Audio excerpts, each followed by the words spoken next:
চলতে চলতে নদীটার হঠাৎ দেখা পাহাড়টার সাথে। তারপর দুজনের কত কথা, কত গান, কত উচ্ছ্বাস, কত আবেগ।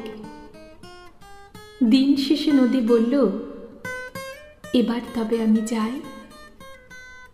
পাহাড় অবাক হয়ে বলে, কোথায় যাবে?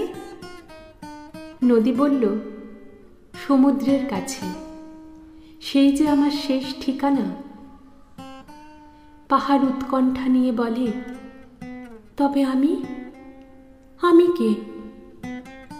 নদী আলতো করে পাহাড়ের গায়ে হাত বুলিয়ে দিয়ে বলে, তোমার বুকের গভীরেই যে আমার বাস, আমার যাপন। তবে তুমি আমাকে কি দিয়ে যাবে? পাহাড় অভিমান ভরে বলে। নদী বলল, তোমার জন্য রেখে গেলাম আমার জলোচ্ছ্বাস, আমার তরঙ্গ ধ্বনি, আমার যাবতীয় সৌন্দর্য।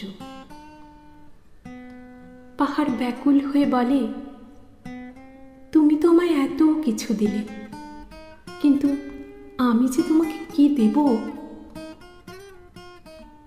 নদী মৃদু হেসে বলল, আমি নিয়ে গেলাম তোমার উদারতা, আমি নিয়ে গেলাম তোমার বিশালতা, আর নিয়ে গেলাম তোমার ভালোবাসা হয়ে ঝরে পড়া এই নুড়ি পাথর।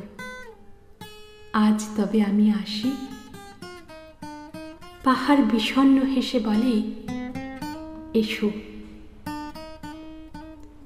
পাহাড়টা আজও স্পর্শ করে নদীর জলোচ্ছ্বাস, কান পেতে শোনে নদীর তরঙ্গ ধ্বনি, মাথা উঁচু করে চেয়ে থাকে সেইখানে যেখানে নদীটা মিলেছে সমুদ্রের সাথে।